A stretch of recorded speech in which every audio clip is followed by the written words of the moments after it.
This is how you make me feel. This is how you make me feel. Oh, good, oh, great sunshine. Oh, this is how you make me feel.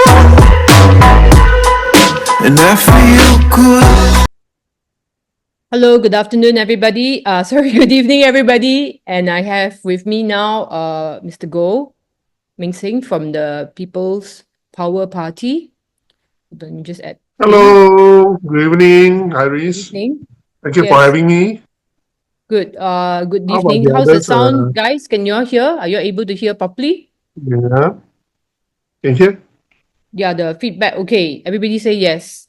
So, everybody, Yes. if you can help me to share this particular Zoom session, is being streamed on YouTube, Facebook, and TikTok Live. YouTube is my YouTube link. Maybe I don't know whether Raymond can share it in the Oh, chat okay. group, and it's on Raymond's Facebook streaming, and also on TikTok. It's on my TikTok at IrisCo11.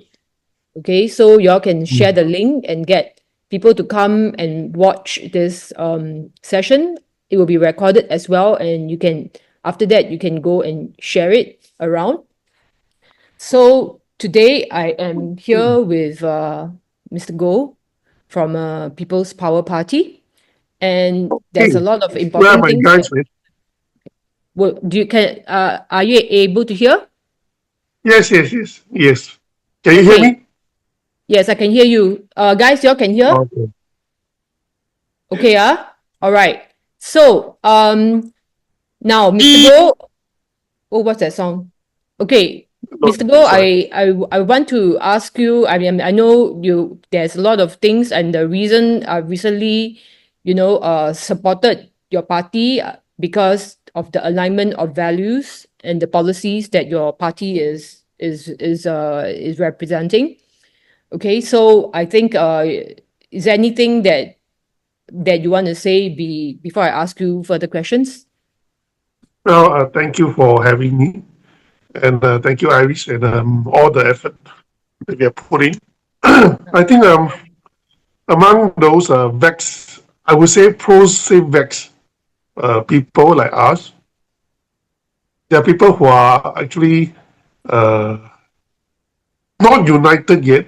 There's a Vex injured group, there's a Vex warriors, and your group healing the divide. And I hope that everyone should come together and in unity, then we will get our message across, right?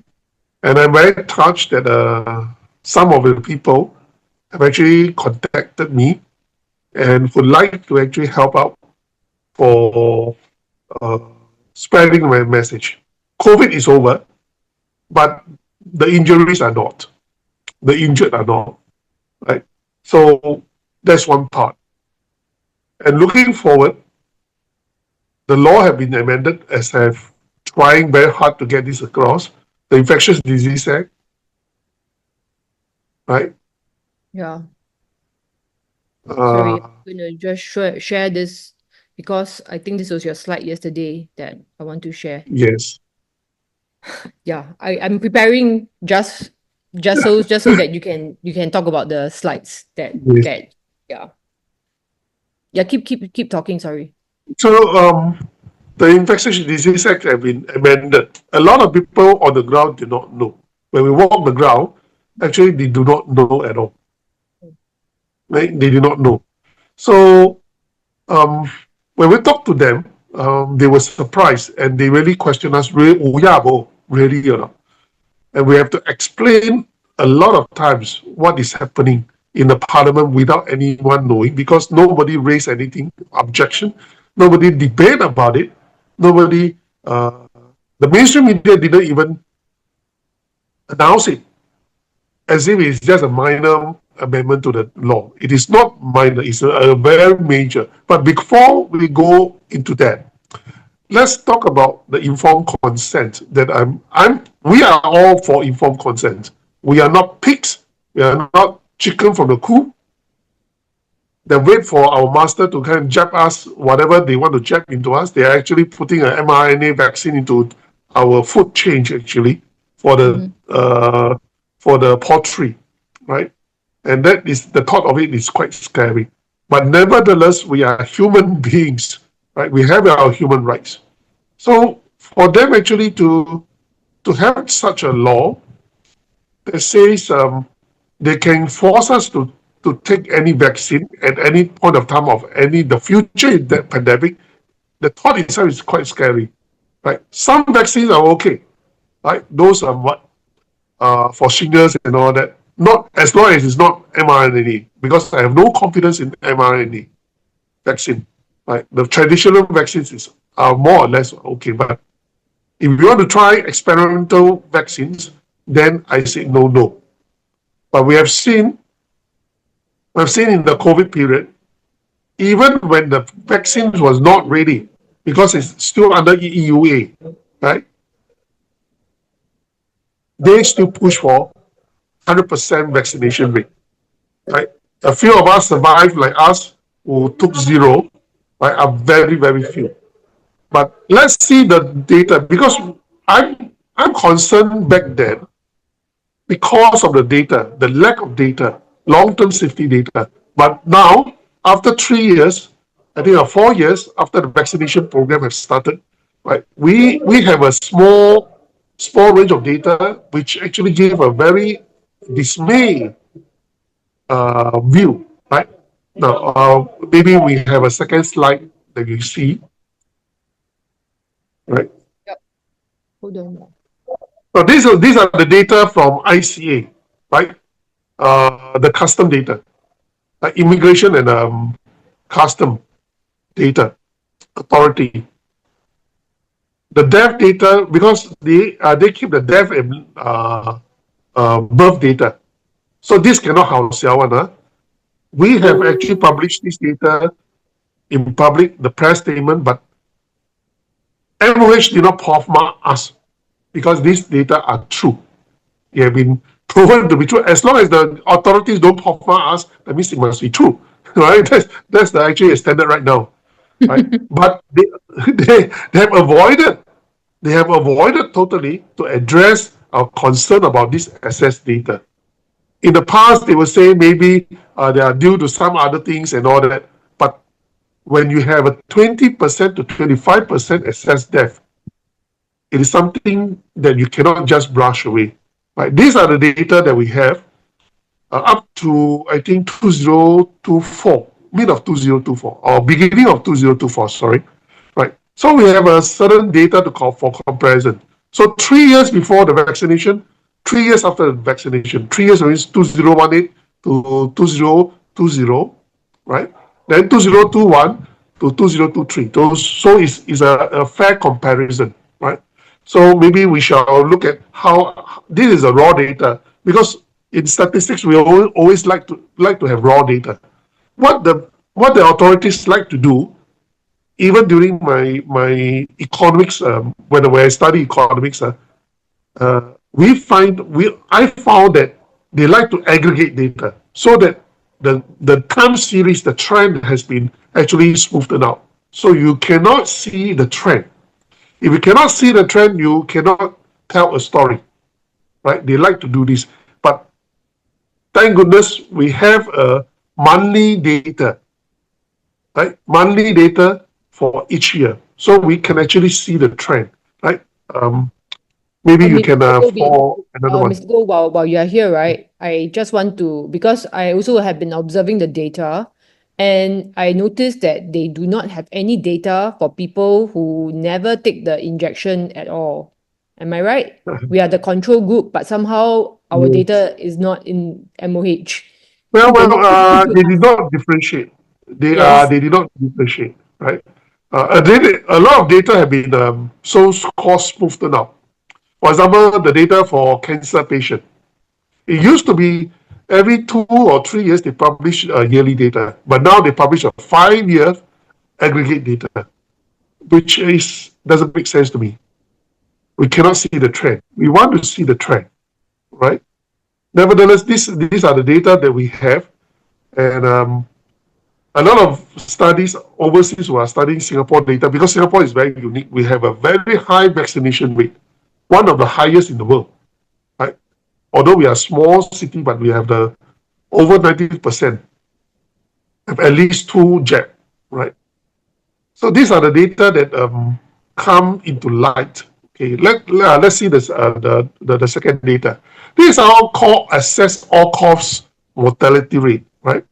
Now, how do I do this comparison? I compare to 2020. That means for each of the year, the vaccinated year, 2021 to 2024, 2023, I did monthly comparison. What are the assets as compared to 2021, right? And these are the data. So you see consistently, almost all of the months in these 3 years are in excess. Now in statistics, we always say 95% confidence level. What does it mean? For example, this month is May, right? So if I want to predict how many people will die this month, I always refer to the past data, took the average or whatever, then plus minus 5% to give me a gauge of the number of deaths this month should not exceed that unless there's extraordinary things happening. Right? For example, another pandemic, another COVID, right? COVID-2, for example. Then you have more people dying. That will show a spike. But this is even when we have a subsided situation in 2020, 2022, and 2023, the excess death is still high, over 20%, 10%, over 10% to 20% per monthly. These are monthly data. Let me compare. So when this is very for people who do not like figures, it's very blurred one. So I actually put it on the chart. Right? You take a look at the chart. There come. Is it a chart? The next slide. Yeah. Yes, I compare a year-to-year comparison. That means the below trend is actually closely from the 3 years before the vaccination. That means 2018 to 2020. So you can see it's pretty consistent, even for the monthly. Only when for 2020, because there's a spike in the death when the COVID first landed in Singapore, before the masking came about. So actually it shows that masking actually works, okay, to prevent serious illness. Although it might not prevent a serious prevent infection. And the lockdown actually works, right? So from February to June, you can see there's a slight spike in death as compared to the last 2 years. That means previous years is 2019 and 2018. But then after, when we have a lockdown and the masking, universal masking, the death data is actually quite consistent. It goes in tandem, up and down together, right? It doesn't vary more than 5%. But if you look at 2021, it started to spike when the Delta wave came, right? When the Delta wave came, that's in September. Now, it started to spike actually after the vaccination program started. I remember actually September 2021, a lot of people took the booster already. And yes, it was correct. Correlated with the booster. Correlation is not causation, huh? I know. I know. I'm just saying correlation, but I can still say it's correlation. Yeah. But so this is for 2021. scary. Huh? Interesting enough. We are told that when you take the vaccine, you will actually reduce death, right? Reduce serious illness, right? Although we already know that it doesn't prevent infection and transmission. But the next narrative that came out when they realized that it's not going to have a herd immunity, which in April I already know. From this data, I already know that is not going to give us herd immunity. There's another set of data, infection data, which are vaccinated and unvaccinated.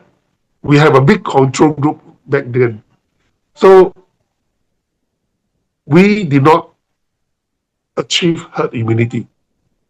It means that the vaccine is not effective in prevention of infection and transmission. But they still continue to jab us like a belief that, oh, this is the only measures that we have that can save us. Oh, right? That is the mindset. That is actually that they did not. Okay, in order to deal with a pandemic, there's three things that we must have. One is actually a fast testing kit that eventually we have, right? By I think by June we have the small swab thing. You don't need the PCR swab, right? The second thing we need is actually early treatment protocol. It's not a cure. It's just that to relieve your symptoms and hopefully prevent the development of a further development of serious illness, right? To prevent a continuous series of serious illness. Early treatment protocol is very important, but they totally neglected it. They did not want to do anything about it. They did not tell everyone, unlike some of the countries like India or even some places, they actually tell their citizens there are certain early treatment protocol that they can try. Whether opake or not is beside the point. Placebo actually sometimes psychologically works for you also, right? Mm-hmm. But in Singapore, they did not do anything.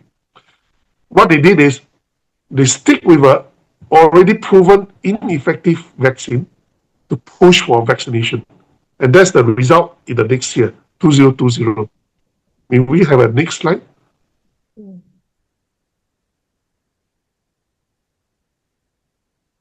You see, the death data is horrendous.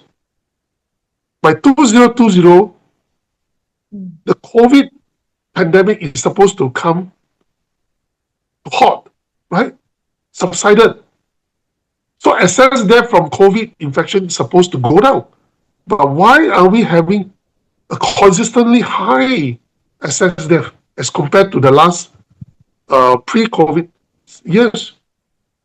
It is a very strong signal something is wrong somewhere. Whether the infection have a long-term effect or the vaccination have a long-term effect. That is the only possibility. That means a lot of people are kind of infected. I think should be more than 70% or 80%. Right? Then the only things change between the pre-vaccination period and after vaccination period is two things. One is infection of the virus, right? The other one is actually the vaccination itself. We do not know which cause what. Maybe both of them cause the same thing, long-term impact of infection and the vaccination. There are actually some research that says that actually it is because of spike protein, which exists in both in the vaccine as well as the infection itself, the virus itself, that caused this, but nobody knows. Now, this is a very strong signal that something is wrong, but nobody want to find out why. Right? Nobody want to find out why. And a lot of other data are actually cannot get. I try to find, maybe they are somewhere. Maybe I'm useless. I cannot find the data about heart attack, incident of heart attack, whether dead or not. That's beside the point. Incident of having strokes, how many people are having strokes? Incident of how many people having cancer, whether it's excess cancer as compared to the pre-COVID vaccination period. So if we have all this data, then we collate into, compared to the excess death, then we have a clearer picture what actually went wrong. Right? But we do not have. I only have excess death. Right? While we think that COVID is really behind us, by 2023, you look at the 2023 data, right? Okay. Wow. It continues to go up. My gosh. It actually peaked. The death actually peaked at 2023. it is mind blowing. To a statistician, this is actually something seriously wrong. You know, and that is why when I know that by 2024 they want to continue to urge people to take the vaccine, especially those elderly, I was shocked. I mean, the authorities should be looking at the same data as we do. Like, how can that happen? In How fact, can that I think happen? Singapore's access data is so high, right? 2023, we are one of the highest in the world access data. But when Yes, MOH always say that we have the lowest access data and access depth, they always lump 2020 together. That is unfair because that was before the vaccine. And that was before yes. anything was rolled out. We had one of the lowest access data, in the world. So, So we so when we must. look as a statistician, when we look at data, right, we must have a one hypothesis. That means hypothesis to say maybe it got to do with COVID infection. That's why they put the 2020 together. Then compared to the other part. But if our hypothesis is says maybe it's a vaccine instead of infection, right? So I did something called averaging comparison. That means I want to see after 3 years after vaccination, the average of death compared to 3 years before the vaccination start. Because averaging have a certain prediction values. So that's why I did the data set for that. Right? Maybe the next slide. Right? You look at the next slide. So I average out. These are the data I average for the monthly data. I average those before 3 years before the vaccination, 3 years after the vaccination, and I get this. And the SS there is 20% on average.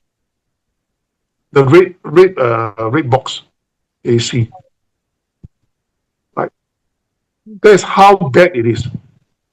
In other places like UK, when they have an SS death of about 10% or less, anything more than 5%, they are already screaming. But there's not even a bird singing in Singapore when there's a 20% SS death. What is going on? Not a single expert in Singapore have stood up and said there's something wrong and we must get to the bottom of this. Why? I'm not an expert. I'm only trained in statistics. That's all. So maybe you can look at the charge comparison. Charge comparison will give you a visualization that have a very strong impression of what happened. Right? Maybe you have a chart. Right? Let us look at the chart of this comparison. The next slide. Yes, and this is it. Even when we take an average, the trend doesn't look good. Right? I've stopped updating this last year. That's why you didn't see 2024 for the full year. Right? But according to my leader buddy collecting data for me, it came down a bit, but it is still not back to the normal. That means pre-vaccination period.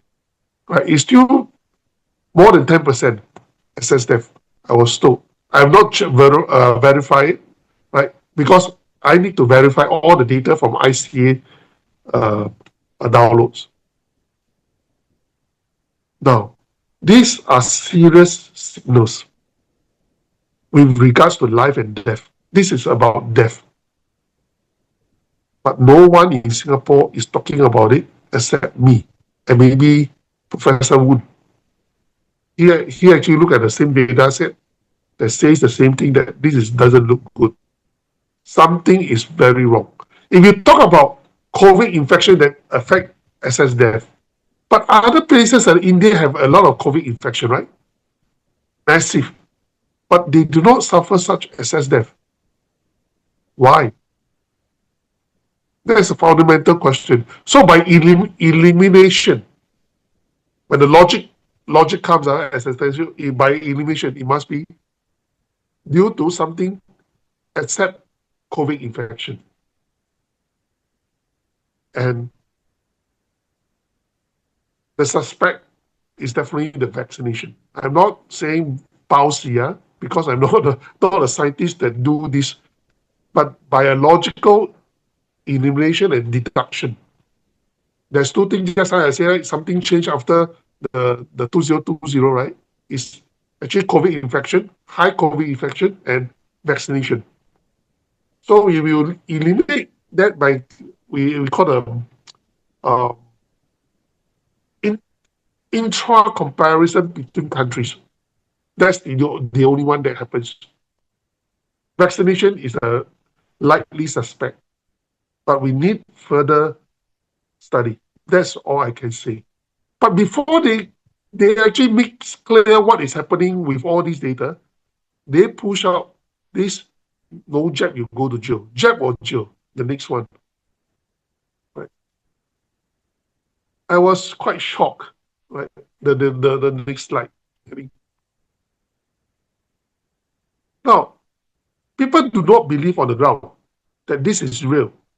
They say, government will not do that to us. I said, no. The law have been set, have been amended, and nobody in Parliament have raised any question to them about this. Section 47, if anyone can Google Infectious Disease Act 1976 Singapore, you will find a link, right? Then you go to Section 47. Clearly stated as is amended, I think it's 2023. It gives power to the Director General of Health, right? To have the power to declare an emergency of a pandemic, and he can dictate a mandatory order for everyone or a set of people to take the vaccine. That means not necessarily everyone on the island, but a certain group of people. Any group of people that decide, they rationalize, right? And then, if you do not want to take, you may be charged.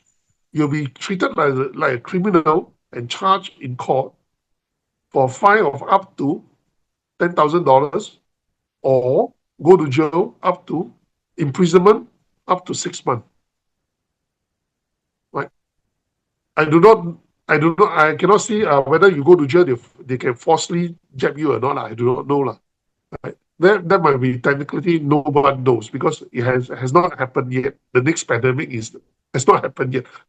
Right? So this is one thing. This penalty is actually listed in Section 65. Okay? And the next one give indemnity to anyone, including the Director General of Health and the officers who can break into your house to exercise certain measures, medical measures against you, or drag you out and all that. We do not know. It's not very, very clear about that. They will not take any responsibility. You cannot sue them if anything happened to you after you take the jab. Indemnity for all of them. Because it's presumed in this law that they have done this in good faith, forcing you to jab in good faith. That is the logic they have. It's ridiculous. That's why so draconian. So I want to ask,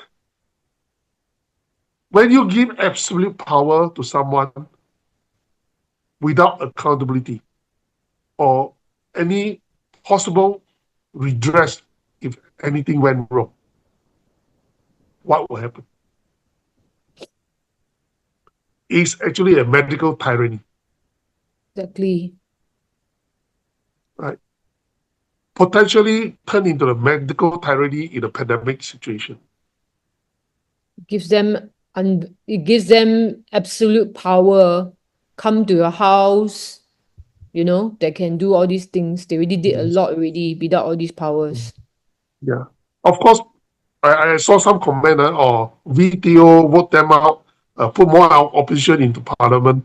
But I can tell you, at this moment, to all my knowledge, People's Power Party is the only party that is very concerned about these rules, right? And only us are speaking out against it. In fact, I was reading today that someone went to another party to ask one of our candidates. He outright to say that oh, we support the vaccine. Then this guy obviously is a pro Savex guy who said then I will void my votes. Then oh, void your votes, then you walk off. I said, how can you have such attitude? Aren't you concerned at all? The breach of human rights? We are not chicken, we are not pigs, we are not poultry. Humans decide for the chicken to take the bird flu vaccine, right? Yeah. Mr. Goh, I want No. to confirm what you have said, because I myself, I went around to various political parties. In 2021, I emailed to the Workers' Party also, almost every week. To many, I CC them all in my email. And I met with one of the Workers' Party member. After talking to him for 1 hour, he convinced me to take the vaccine. And the rest of the members never replied to me. The leader of the opposition did not reply to me on this very important human rights issue, which, I mean, basically we can all die, right? If you saw the excess death. No, So no, I very can tell you sad. when we walk the ground. Most people are not so passionate about this vaccination issue. But when we ask them, no, will you take another jab or not? How many jab you take? 3 or 4? Will you take another jab? Or most of them, I think so far I have not seen anyone say I want to jab again. All right, have not seen. They say no, no, no. Then we ask why. They say a lot of side effects or the friends around them have side effects, all sort of things or with suspected injury, right, like death or strokes or heart attack. They know. People knows on the ground, but they say, "Po pian ma, have to jab to go to work ma." They are resigned to the fact that they are being dictated to do something against their will to their body. How did Singaporeans ended up in such a sad state without even have a thought of saying no? I'm not going to be jabbed again like that.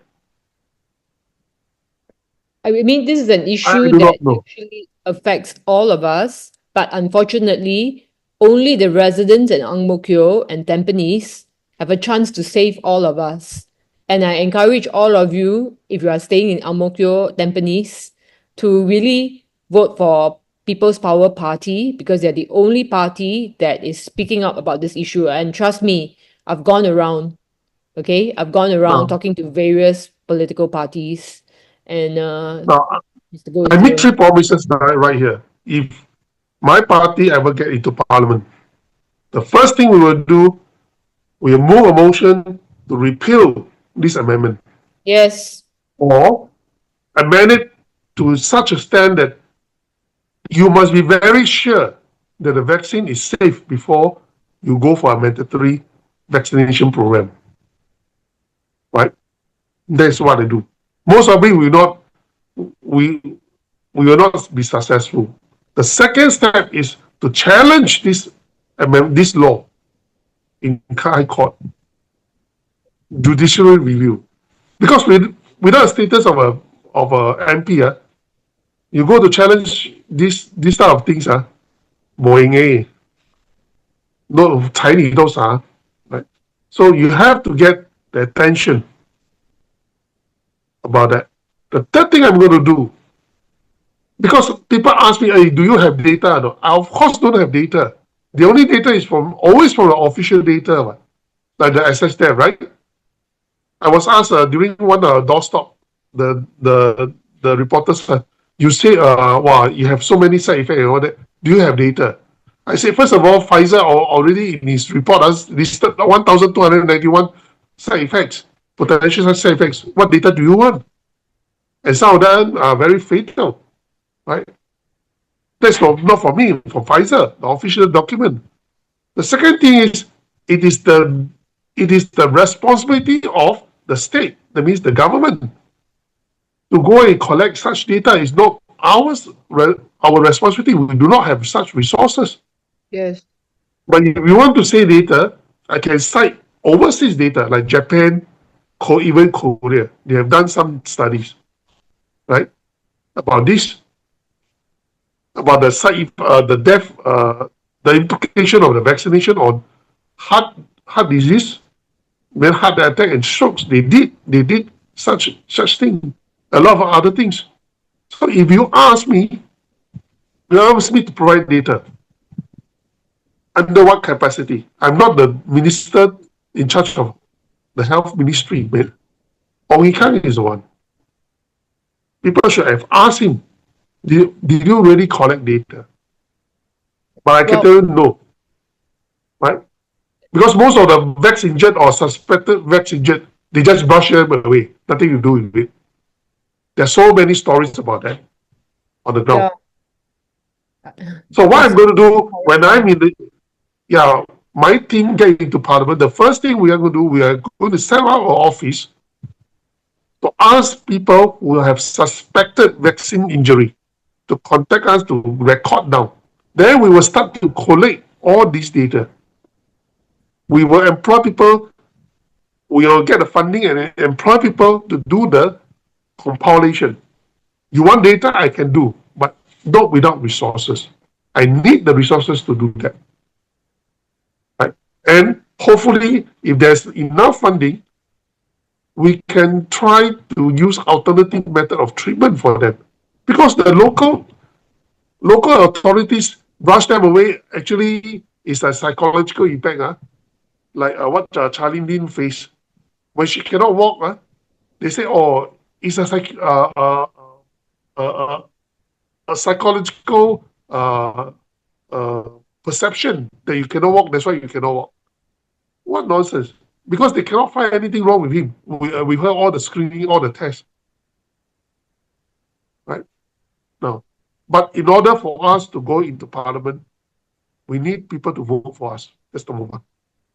In Tampines, in Ang Mo Kio. If you do not stay in Tampines or Ang Mo Kio, you can actually help us to canvass votes for whoever you know who stay in Tampines or Ang Mo Kio.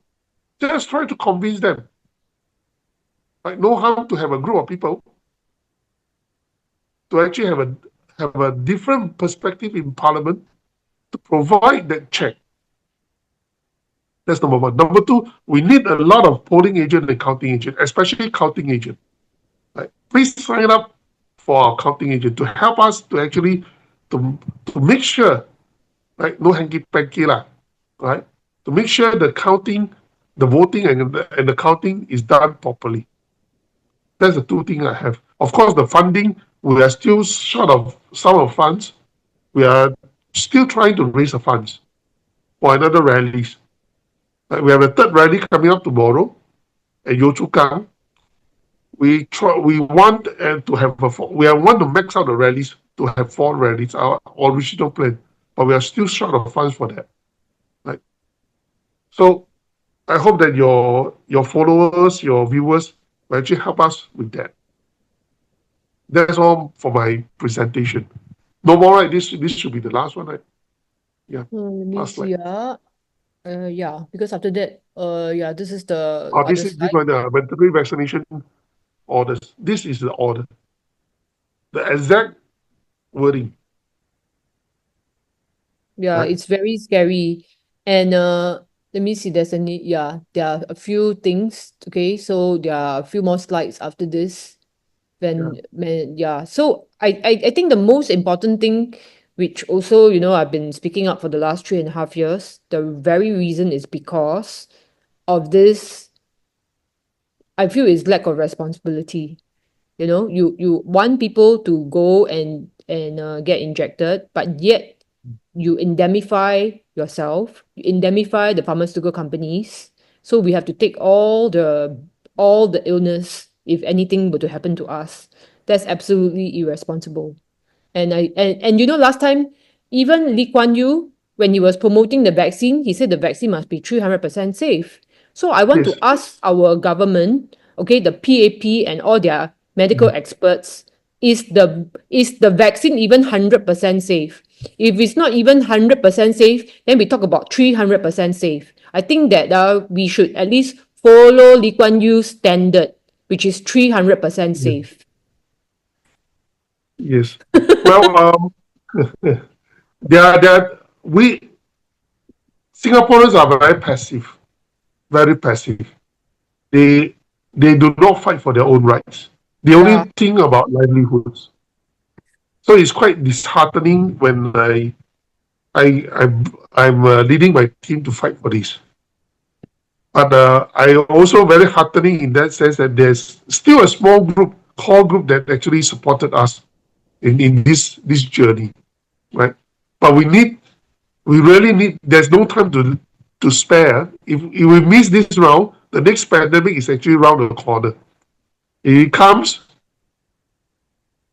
God bless us. I do not know what will happen to all of us, right? Who refuse to jab. I have zero jab right now, zero infection, right? But I do not know what will happen next. Right? Okay.